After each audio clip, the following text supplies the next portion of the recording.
नमस्कार, good morning. बहुत स्वागत है आपका फिट इंडिया की सुपर हिट बुलेटिन में। आपके साथ मैं हूं दीपिका यादव। गुड मॉर्निंग, नमस्कार। आप सबके साथ में मैं हूं साक्षी मिश्रा। दिल्ली के लोधी गार्डन में हम मौजूद हैं और यहीं से आपको देश दुनिया की हर ब्रेकिंग न्यूज, हर बड़ी न्यूज आप तक पहुंचाएंगे। हर मॉर्निंग अपडेट, हर एक डिटेल के साथ में आपके सामने रखेंगे। तो शुरुआत करते हैं फिट इंडिया की बड़ी खबर के साथ। मुजफ्फरनगर से एक खबर जहां पर हंगामा देखने को मिला। दरअसल एक सोशल मीडिया पोस्ट को लेकर भावनाओं को आहत करने का आरोप लगा, जिसके बाद में हंगामा देखने को मिला। हालांकि पुलिस ने गिरफ्तारी कर ली है जो आरोपी है, लेकिन उसके बावजूद हंगामा था कि थमने का नाम नहीं ले रहा था।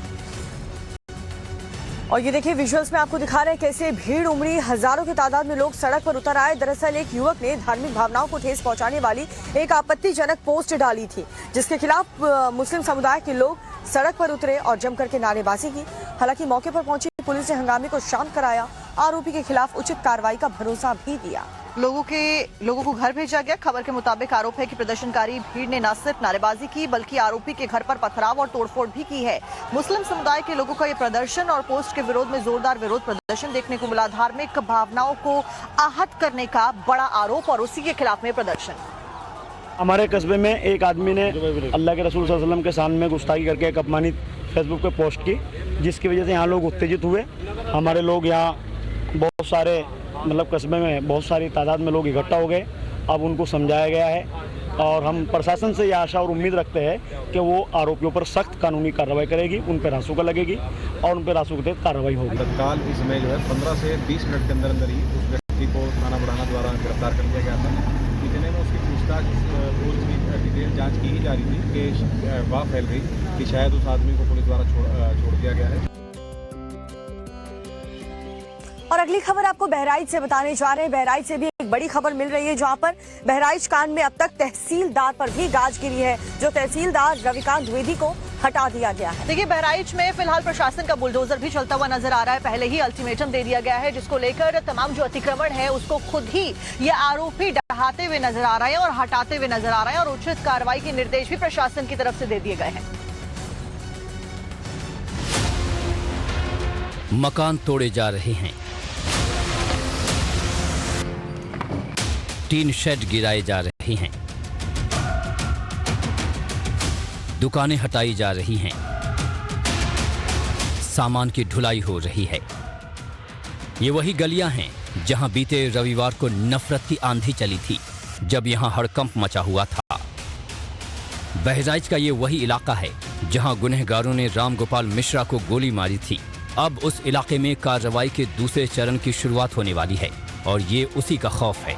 बीते रविवार जिन घरों से हिंदुओं को टारगेट किया गया, जहां मजहबी उन्माद की साजिश रची गई, वहां अब लोग खुद से ही अवैध कब्जे को हटा रहे हैं। दुकान और मकान खाली करने की होड़ मची है। बुलडोजर एक्शन से पहले ही पूरे इलाके में अफरा तफरी का माहौल है।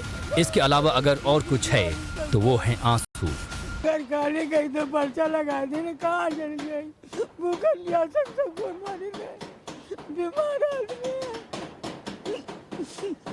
कहाँ भाग जाएगी। हमारा घर क्यों तोड़ा जा रहा है? हम किसी भी मामले में नहीं बोले थे। जब दंगा हुआ हम बच्चन के लेके घर में दरवाजा बंद करके बैठ गए।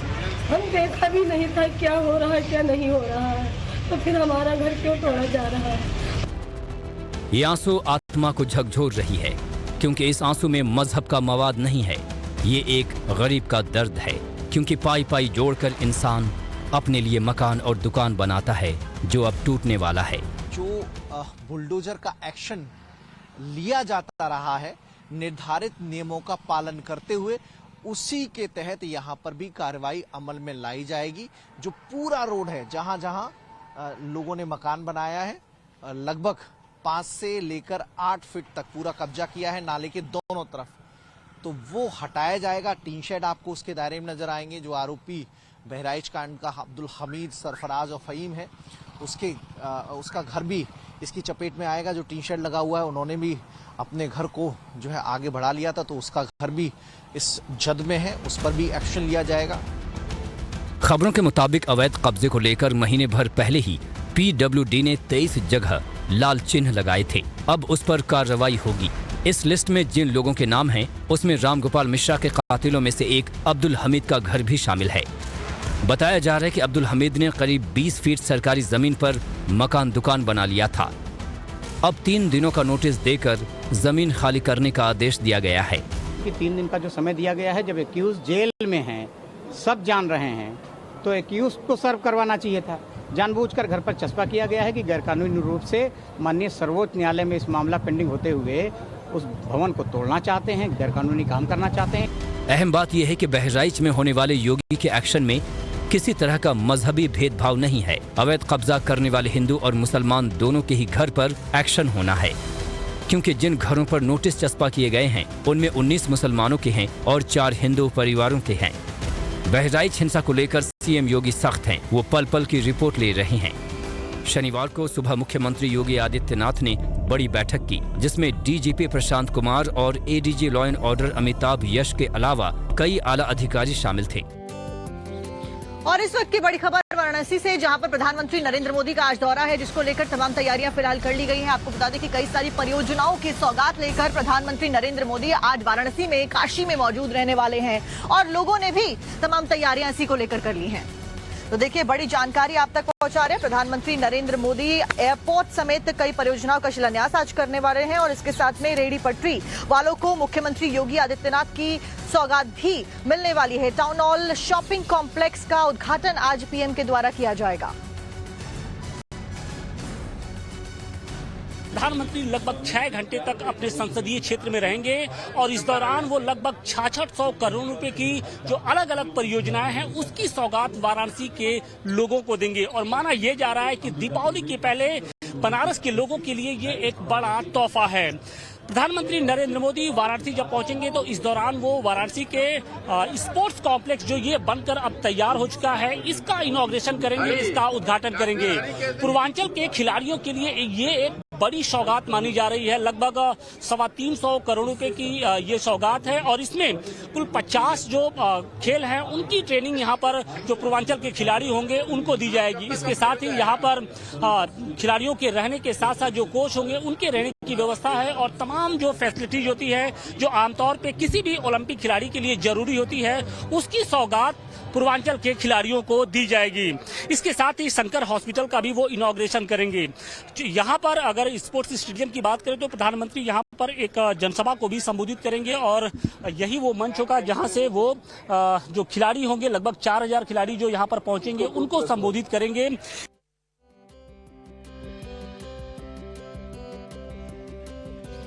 घुसपैठ को लेकर के जम्मू कश्मीर से एक बड़ी खबर आपको बताने जा रहे हैं। जम्मू कश्मीर के उरी सेक्टर में घुसपैठ की कोशिश को सुरक्षा बलों ने नाकाम किया है और साथ ही एक आतंकवादी को भी मार गिराया।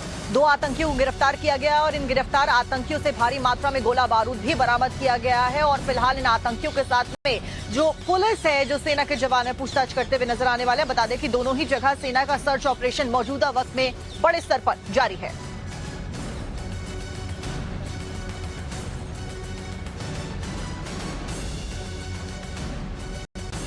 तो देखिए, लगातार बड़ी खबर हम आपको बता रहे हैं जम्मू कश्मीर से, जहां पर उरी सेक्टर में घुसपैठ की कोशिश को नाकाम किया गया। बड़ी सफलता सुरक्षा बलों के हाथ में। सुरक्षा बलों ने एक आतंकी को मार गिराया, वहीं 2 आतंकियों की गिरफ्तारी हुई है। अब बड़ी बात यह कि आखिरकार किस मंशा के साथ में ये आतंकी घाटी में मौजूद थे, आगे इनकी क्या कुछ प्लानिंग प्लॉटिंग थी, इसी को लेकर तहकीकात की जा रही है, इन्वेस्टिगेट किया जा रहा है। क्योंकि एक आतंकी को जहां ढेर किया गया है, वहीं 2 आतंकियों की गिरफ्तारी भी हुई है। बड़ी मात्रा में गोला बारूद भी पुलिस के द्वारा और इन सेना के जवानों के द्वारा बरामद किया गया है। कमलकोट से सीमा पार करने की कोशिश में ये आतंकी थे, जो मौजूदा जानकारी मिली है घुसपैठ को लेकर। ये बड़ी जानकारी जम्मू कश्मीर से फिलहाल को बताते हैं, जहां पर एक प्रदर्शन के दौरान पुलिस ने कड़ी कार्रवाई करते हुए जमकर के लाठियां बरसाई और इस लाठी चार्ज में कई लोग जख्मी भी हुए हैं। दरअसल ये जो लाठियां भांजी गई, ये हिंदू लोगों के ऊपर भांजी गई। अब सवाल ये खड़ा होता है कि आखिर हिंदुओं ने ऐसी कौन सी हरकत कर दी थी जिसके बाद पुलिस को लाठियां भांजनी पड़ी। देखिए रिपोर्ट में।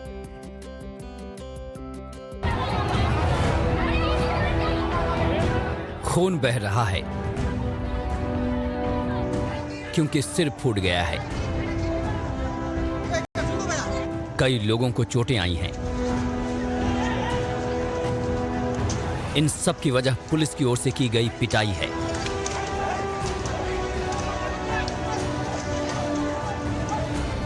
पुलिस ने जमकर लाठीचार्ज किया है।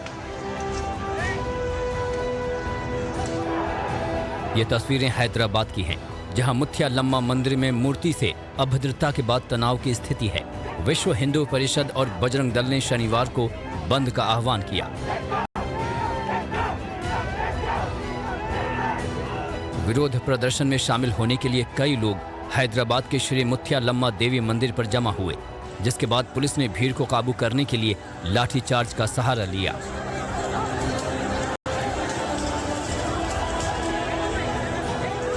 और श्री मुथ्यालम्मा देवी मंदिर के बाहर प्रदर्शन कर रहे लोगों पर लाठीचार्ज किया, जिस पर बीजेपी की तरफ से कड़ी आपत्ति जताई गई। सुनिए टी राजा सिंह ने क्या कहा। ये पुलिस पे कौन कार्रवाई करेगा जो निहत्थे हिंदुओं पर लाठी चार्ज कर रही है? नपुंसक पुलिस कहूंगा मैं, जो निहत्थे लोगों पर इस प्रकार से लाठी चार्ज कर रही है। मैं हमारे केंद्रीय मंत्री बंडी संजय जी एवं अमित शाह जी से निवेदन करना चाहता हूं, जिन जिन पुलिस के अधिकारियों ने हिंदुओं पर लाठी चार्ज करवाया उनके ऊपर भी एफआईआर हो, इनके ऊपर भी कार्रवाई हो और तुरंत ये सभी के सभी पुलिस के अधिकारी सस्पेंड हो। अब सवाल है कि लोग प्रदर्शन कर क्यों रहे थे। तो बता दें कि पिछले हफ्ते इसी जगह पर मूर्ति को नुकसान पहुंचाने का आरोप है। प्रदर्शनकारियों का आरोप है कि मुथ्यालम्मा मंदिर में मूर्ति को क्षति पहुंचाई गई थी, उसी के खिलाफ प्रदर्शन हो रहा था। पुलिस की इस लाठी वाली कार्रवाई पर बीजेपी के कई नेताओं ने निशाना साधा है। विनोद तावड़े ने अपने पोस्ट में लिखा है, कांग्रेस सनातन विरोधी है, ये बात तो जग जाहिर है, लेकिन अब तो कांग्रेस सीधे लाठियां भाजने पर उतारू हो गई है। तेलंगाना बीजेपी के अध्यक्ष और केंद्रीय मंत्री जी किशन रेड्डी और हैदराबाद से एमपी का चुनाव लड़ने वाली माधवी लता ने भी पुलिस की इस कार्रवाई को बर्बर बताया है। इसके साथ ही बीजेपी ने हाल ही में हिंदू मंदिरों पर कथित हमलों के पैटर्न का भी पर्दाफाश किया है। रेड्डी ने कहा है कि भाग्यनगर में नवरात्रि के दौरान विभिन्न मंदिरों और पंडालों में देवी दुर्गा माता की मूर्तियों को नष्ट करने की घटनाओं की एक श्रृंखला राज्य सरकार की लापरवाही की ओर इशारा करती है। इसके अलावा बीजेपी की तरफ से लाठीचार्ज के लिए जिम्मेदार पुलिस अधिकारी के खिलाफ तत्काल कार्रवाई करने की मांग की गई है। में आग लगने की घटनाओं में इजाफा होता जा रहा है। ठीक ऐसी ही घटना पटना से सामने आई है, जहां पर अचानक से हाईवे पर चलती हुई गाड़ी आग के गोले में तब्दील हो गई। और इस कार में कितने लोग मौजूद थे जिस वक्त यहां पर आग लगी और उसके बाद उन सभी की जान कैसे बची, जानने के लिए इस रिपोर्ट को देखिए।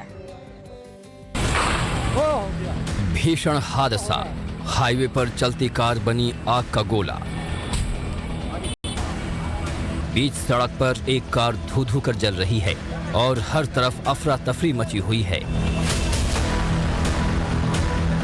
भीषण अग्निकांड का ये खौफनाक मंजर पटना का है, जहां बाईपास थाना क्षेत्र के NH 30 पर दौड़ती कार में अचानक आग लग गई। हालांकि आग की भनक लगते ही कार में सवार सभी लोग किसी तरह कूदकर बाहर आ गए, जिसके बाद कार से आग की भयानक लपटें उठने लगी। इस कार में CNG किट लगी थी। ऐसे में आग ने CNG टैंक को अपनी चपेट में ले लिया, जिसके बाद रह रह कर धमाके होने लगे। धमाके की आवाज सुनकर लोग दहशत में आ गए। घटना की खबर मिलते ही फायर ब्रिगेड की 4 गाड़ियां मौके पर पहुंची, लेकिन तब तक कार जलकर राख हो चुकी थी। बताया जा रहा है कि शॉर्ट सर्किट से इंजन में आग लगी थी।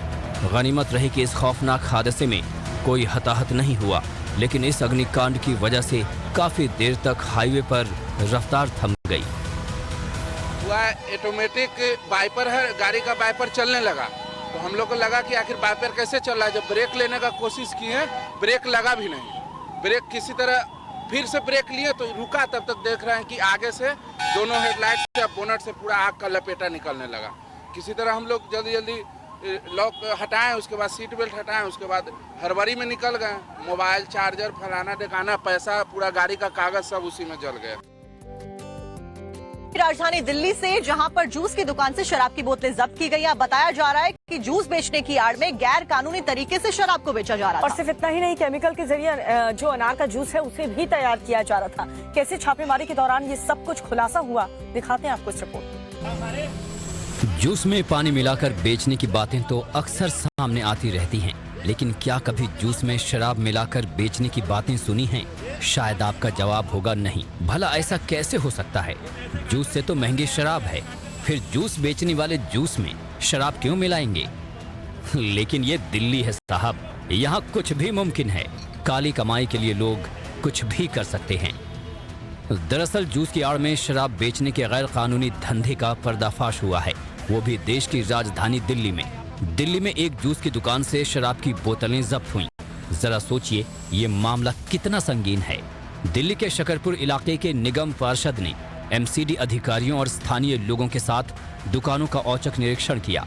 इस दौरान लक्ष्मी नगर मेट्रो स्टेशन के पास जूस कॉर्नर से शराब की बोतलों के साथ केमिकल भी बरामद हुआ। निगम पार्षद का आरोप है कि जूस की आड़ में गैर कानूनी तरीके से शराब बेची जा रही थी। जूस कॉर्नर का मालिक खान फरार है। फिलहाल इस मामले में कार्रवाई करते हुए अधिकारियों ने दुकान का लाइसेंस सस्पेंड कर दिया है।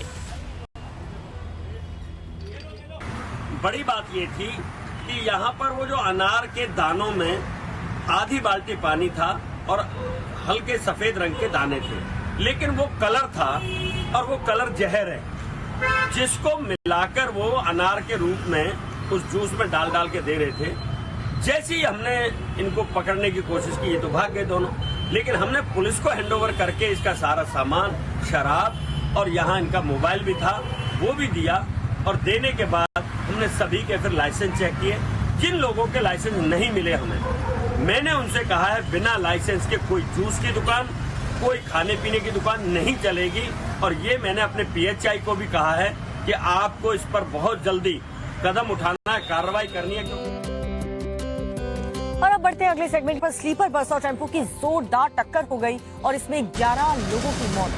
धौलपुर के सुनीपुर गांव के पास यह हादसा हुआ। इस बीच भात कार्यक्रम से लौट रहे थे ये सभी बस सवार। तो ये बड़ी खबर और ये दुखद जानकारी राजस्थान के धौलपुर से, जहां पर स्लीपर बस और टेम्पो की जोरदार टक्कर की वजह से 11 लोगों ने अपनी जान गंवा दी है।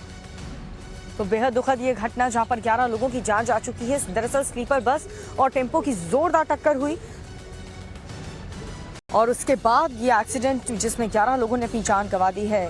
भात कार्यक्रम से लौट रहे थे ये सभी बस सवार और इसी बस में 11 लोग जो सवार थे उनकी मौत हो गई।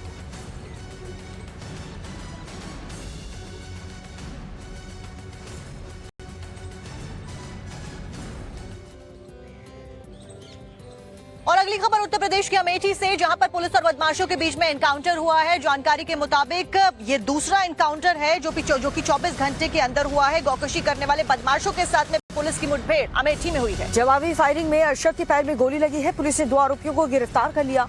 बदमाशों पर 17 गंभीर आपराधिक मामले पहले से ही दर्ज हैं। यूपी के अमेठी से ये बड़ी खबर, जहां पर 24 घंटे के दौरान ये दूसरा एनकाउंटर हुआ है।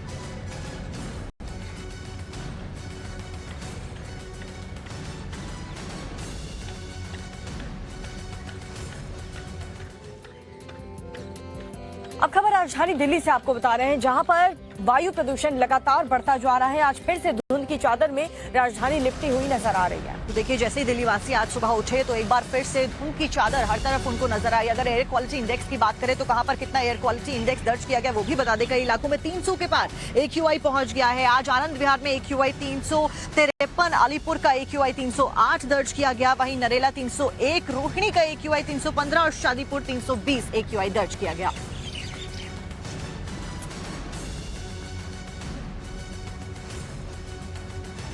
ये जो अब देश की राजधानी दिल्ली की हवा लगातार खराब होती जा रही है। दिल्ली की हवा में प्रदूषण की मात्रा बहुत ज्यादा देखने को मिल रही है। इस वक्त हम दिल्ली के अक्षरधाम मंदिर पे मौजूद हैं और यहाँ पे अगर प्रदूषण की बात करें तो PM 2.5 350 के पार है, यानी बेहद खराब स्थिति में है। इस वक्त हम खुले आसमान के नीचे मौजूद हैं और यहाँ पर हमें हवा के अंदर प्रदूषण की गंध महसूस हो रही है। यहाँ हमें बोलने में भी तकलीफ हो रही है और ये दिल्ली में आम देखने को मिल रहा है कि दिल्ली में अधिकतर लोगों को इस वक्त खांसी की समस्या और सांस लेने की बीमारी आम हो चली है।